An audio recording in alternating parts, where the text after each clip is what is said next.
Quel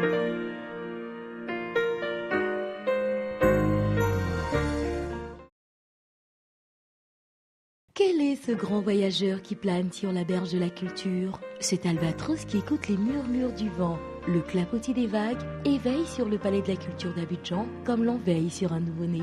C'est l'oiseau-livre, l'ami des enfants, le premier avion du premier président de la République de Côte d'Ivoire, Félix Houphouët-Boigny. Sidiki Bakaba, tel le petit prince d'Antoine de Saint-Exupéry au détour d'une rencontre merveilleuse, l'avait trouvé toute triste et abîmée dans sa retraite du GATL, avant que le génie de l'artiste, comme dans un conte de fées, ne le transforme en bel oiseau-livre, fabuleuse bibliothèque aux 1000 trésors pour enfants. Le vieil avion avait invité l'hôte du temple ivoirien de la culture à partager ses souvenirs, ses rêves de jeunesse, son désir de côtoyer les étoiles et d'aller toujours plus loin à la découverte du monde.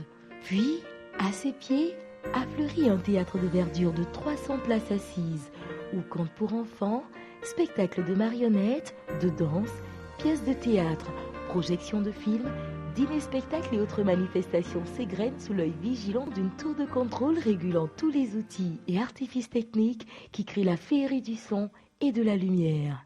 Au royaume de l'oiseau-livre où apprendre en s'amusant est la devise, chaque mercredi et samedi, les enfants sont rois et reines. Autour de leur grand ami, ils viennent exécuter une joyeuse farandole, semblable au pas de danse harmonieusement rythmé et frénétique du masque Zaouli, dont la beauté et le sourire sont légendaires, pour qu'à jamais reste vive la flamme de la culture.